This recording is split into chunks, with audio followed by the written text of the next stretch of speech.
All right, let's dive into a topic I know a lot of you are curious about: anxiety. It's definitely something that touches all our lives in one way or another. And it can be so hard to wrap our heads around, right? Absolutely, which is why we're taking a deep dive into it today. You actually sent in a really fascinating document to get us started, written in Czech. Oh, wow. Yeah, it's called Přednáška úzkost finální AI.pdf, and it's full of insights. We thought it would be perfect to unpack together. Sounds intriguing. I'm always up for exploring different perspectives on anxiety. Well, the document starts by emphasizing something pretty surprising. It basically says that anxiety isn't just a bad feeling, but it's been crucial to our survival as humans. Interesting. I mean, think about it. Back in the day, those who were a bit more anxious, a bit more attuned to danger, Right. well, they were probably the ones who avoided becoming, let's say, a saber-toothed tiger's lunch. I guess those survival instincts are baked into our DNA. Exactly. So we've kind of inherited this ancient threat detection system. It's still with us, even though most of us aren't dodging predators on a daily basis. So is it like our brains haven't quite caught up with the times? It's almost like that. Our ancient wiring is trying to cope with modern-day anxieties, like deadlines, social pressures, even that overflowing inbox. It does make you wonder, are some of those everyday anxieties just our primal instincts misfiring? That's a great question, and maybe something we can delve into a bit later. But first, I'd love to hear your thoughts. When you hear the word anxiety, what comes to mind? What does it feel like for you? Oh man, it's like that knot in your stomach, Yeah. that feeling of dread, like something bad is going to happen, and those racing thoughts that just won't stop. The source actually describes anxiety as, and I'm quoting here, an unpleasant feeling of uncertainty and tension. No, that's good. That captures it perfectly. It really does. But it also distinguishes between anxiety and fear, and I think that's crucial. So what's the difference then? Well, think about it this way. Fear is immediate. It's that fight or flight response when you're facing real danger. Like if that saber-toothed tiger actually showed up. Okay, yeah, that makes sense. Anxiety, on the other hand, is more about potential threats, hypothetical situations, like what if a tiger shows up? What if, what if? Exactly. And it can lead us down that rabbit hole of catastrophizing. Oh, tell me about it. The source gives a great example. A student stressing about failing an exam and then picturing it leading to expulsion, ruining their entire life. That's so relatable though, isn't it? I mean, who hasn't been down that road of what if thinking? We all have. But the document actually says, and again I'm quoting here, fear makes us act to eliminate or avoid danger immediately without thinking. It often manifests as a fight or flight response. Anxiety, on the other hand, makes us constantly search for potential threats. We paint pictures of catastrophic scenarios in our imagination to avoid the possibility of them happening. So with fear, we're reacting in the moment. But with anxiety, it's like we're trying to outsmart the future by worrying about every possible negative outcome. Right. It's less about reacting to a real threat and more about trying to control the unknown. Which is impossible, of course. Exactly. And it can really backfire. But hold on a second. The source also pointed out that ignoring potential dangers could be risky too, right? Absolutely. I mean, think about it this way. If our ancestors hadn't been at least a little anxious, a little cautious. They might not have survived. Exactly. So it seems like there's a balance, right? Being aware of potential risks without letting anxiety completely take over. That's a tough balance to strike, though, and there are so many things in the modern world that can trigger our anxiety. That's true. And the source dives into some specific thought patterns that tend to feed this anxiety loop. For instance, have you ever noticed how when you're anxious about something, you tend to zero in on information that confirms your fears? Oh, all the time. Like, if I'm anxious about flying, I suddenly see every news story about plane crashes. Right. And I completely ignore the fact that statistically, it's one of the safest ways to travel. The source calls that selective attention. And then there's rumination, that endless loop of dwelling on negative thoughts. Oh, the why me spiral. Exactly. And every time we ruminate, we just amplify that anxiety, make it feel even bigger. So we've got catastrophizing, selective attention, rumination. It's like our brains have this whole toolkit for generating anxiety. It's kind of amazing in a not so good way, right? And I think it makes it even more important to understand how different thinkers have viewed this emotion throughout history. I agree. And the source does delve into that, looking at the perspectives of some really influential figures in psychology. Like Freud and Jung. Yes. And Maslow and Rogers, too. Their insights can shed light on just how complex and multifaceted anxiety really is. Should we explore those viewpoints now? I think that would be fascinating. It would give us a richer understanding of where these ideas about anxiety come from. Awesome, let's do it. So Freud, right. He viewed anxiety as this battle between our primal urges Ugh. and our moral compass. It's that whole angel on one shoulder, devil on the other kind of image. So, like, our desires clashing with what society or maybe our own conscience tells us is right? Exactly. Early on, Freud linked it to repressed sexual desires. But later, he focused more on that fear of losing love or facing punishment, especially from authority figures. That makes sense, though. I mean, we all crave connection and acceptance. Right. And the fear of losing those can be a huge motivator, even if we're not fully aware of it. So how did Jung see anxiety differently? He was kind of a rebel in the psychology world, wasn't he? He was. And he actually saw potential in anxiety, believed it could push us to grow and change, like a sign that things are out of whack between our conscious and unconscious selves. So not just a warning sign, but maybe a chance to understand ourselves better. Exactly. Think of it like, I don't know, physical exercise. Putting stress on your muscles, even though it's uncomfortable, helps them get stronger. Jung saw anxiety as a similar thing, but for our minds, it might be tough, but it could lead to a more whole and resilient self. I like that. It's like instead of always trying to squash anxiety, maybe we can listen to what it's trying to tell us. Right.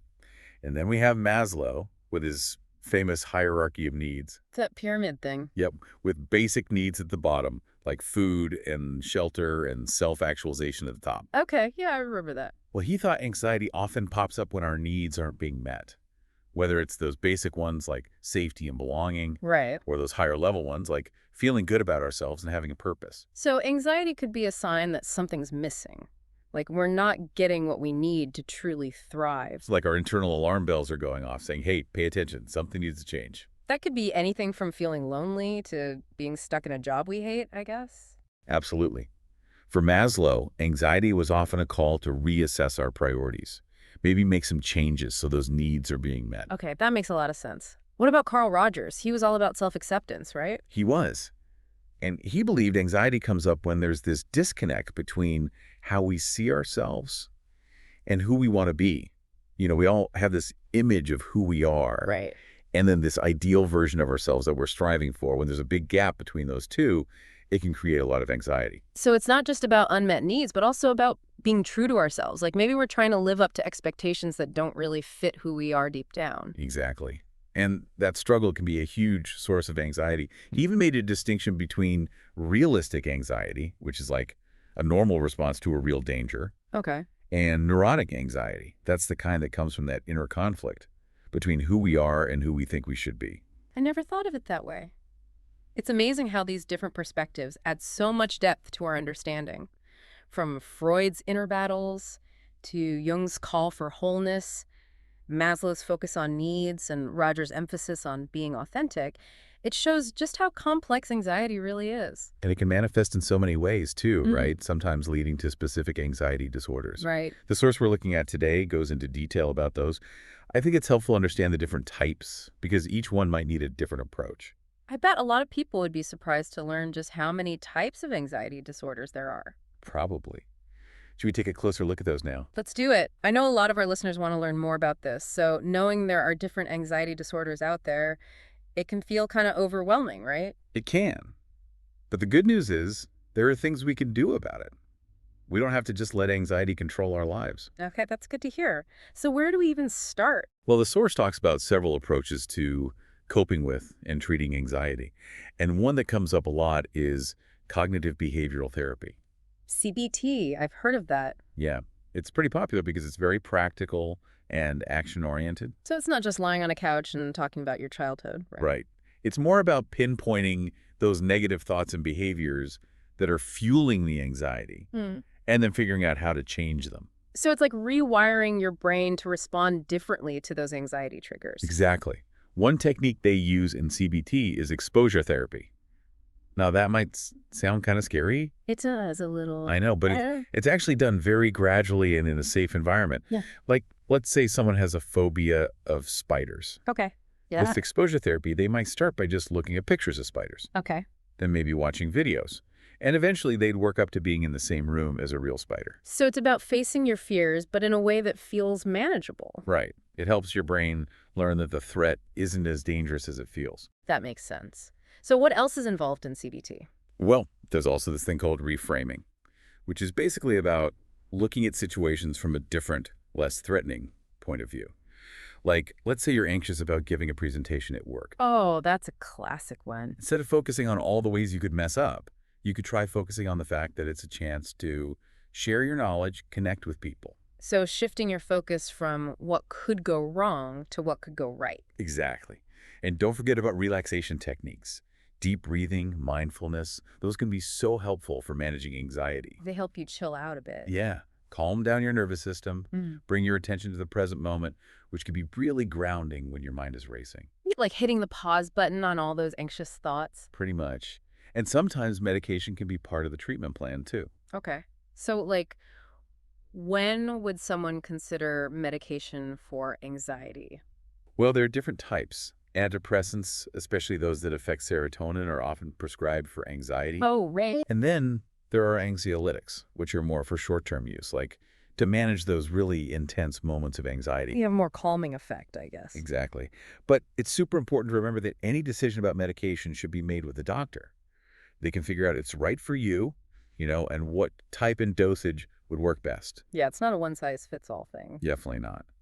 Oh, and the source also mentions a few other therapy approaches that can be helpful, like psychoanalysis and psychodynamic therapy. They focus more on how past experiences and unconscious stuff might be contributing to your anxiety. So kind of digging deeper into those root causes. Right. And then there's depth therapy, which is even more about exploring those like core psychological issues that might be driving the anxiety. It sounds like there are a lot of options out there. There are. It's about finding what works for you, what resonates with your needs and personality. And it's a good reminder that it's okay to ask for help. Oh, absolutely. In fact, it's a sign of strength, not weakness, to reach out for support when you need it. Well, this deep dive has been eye-opening, to say the least. We've covered so much ground, from the evolution of anxiety, to the psychology behind it, to the different ways it shows up in our lives, to all the paths to healing and growth. And I think one of the biggest takeaways is that anxiety is not something to be afraid of or ashamed of. It's a part of what makes us human. Exactly. And it often serves a purpose. Right. It can be a signal that something needs attention. Whether it's a real threat out there in the world, or maybe just something within ourselves that's out of whack. And sometimes it can even push us to make positive changes in our lives. The key is to understand it, right? To learn about where it comes from and how it works. That's the first step to managing it effectively. Couldn't agree more. And even though it can be really, really tough to deal with sometimes, there are so many effective tools and treatments out there that can help. So don't lose hope. Never. And speaking of hope, I want to bring up one last point from the source that really resonated with me.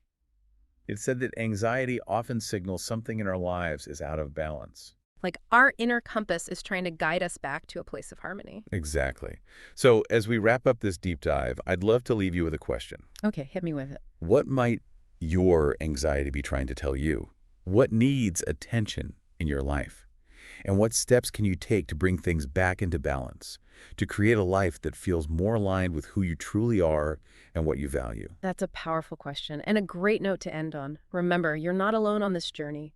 Reach out for support when you need it, be kind to yourself, and never give up hope. That's it for our deep dive into anxiety. Until next time, stay curious, keep learning, and take care.